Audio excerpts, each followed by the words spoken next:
आज बात करेंगे दूध के बारे में, क्षीर के बारे में। दूध, क्षीर, दुग्धम, गोरस, ये सब सिनोनिम है। तो महर्षि चरकाचार्य ने अन्नपान विधि नामक सूत्र स्थान के 27 चैप्टर में गोरस वर्ग, पूरा एक वर्ग दिया है। गोरस मतलब गो मतलब गव्यम, रस मतलब दुग्धम।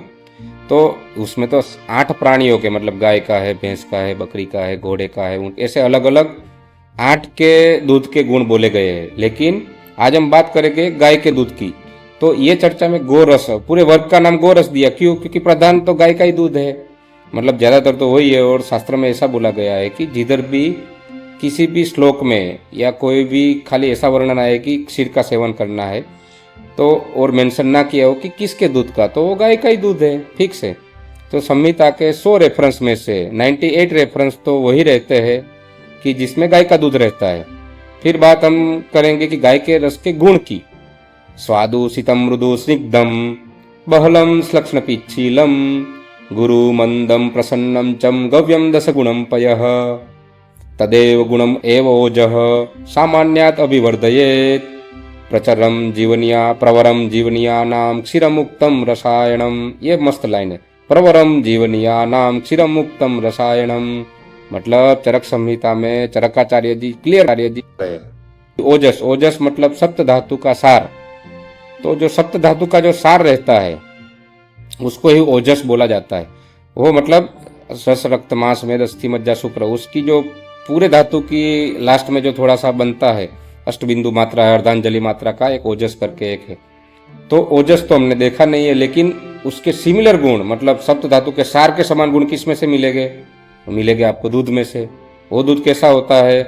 तो उसके गुण बताए कि ऐसा ऐसा होता है कि मीठा रहता है, शीत, वो गर्म नहीं पड़ता है किसी को, मृदु, मृदु मतलब हल्का रहता है, स्निग्धम, बहलम, श्लक्ष्णम, मृदु मतलब इजी टू डाइजेस्ट रह जाएगा, गुरु मंदम, प्रसन्नम च गव्यम दश, मतलब प्रसन्नम भी है, मतलब आप पियोगे तो भी आपको उसका वो गुण दिखेगा, या देखने से भी आपको प्रसन्नता हो जाएगी।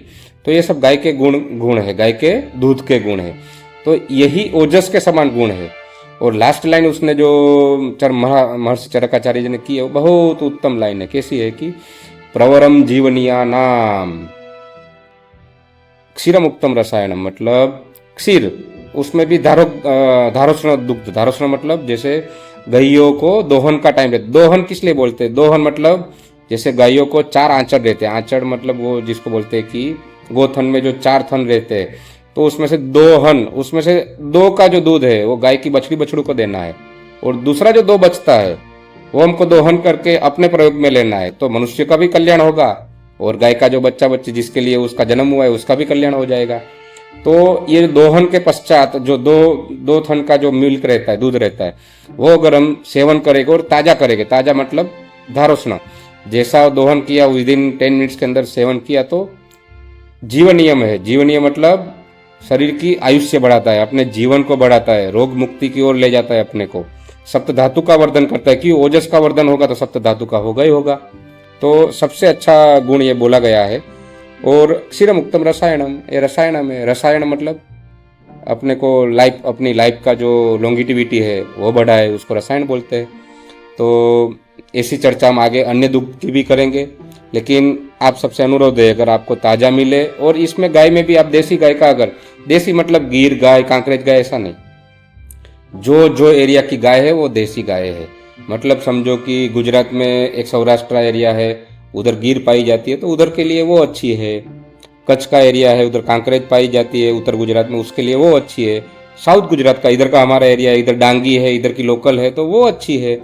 तो जो जिसकी है, संकर जात नहीं, संकर मतलब mixing always bad for our health, और वो प्रोजनी के लिए भी अच्छा नहीं है। तो जो भी देसी गाय है, जो एरिया की गाय है, वो वनस्पति खा करके अगर उसका मिल्क सेवन करो तो आपको जीवनीय इफेक्ट मिलेगी। और प्रवरम, प्रवरम मतलब उत्तमम, बेस्ट, दी बेस्ट जीवनीय द्रव्य कौन सा है? तो वो है दूध। हम सब जो थैली का खा रहे हैं उसमें वो दूध के इफेक्ट नहीं मिलेगा। जैसे आपको शास्त्र में बोला है वैसा लेना है, तो ताज़ा अगर आपके घर के आसपास में आपको मिल पाए तो सबसे बेस्ट है। तो आज हमने चर्चा की गोरस के बारे में। धन्यवाद, थैंक यू।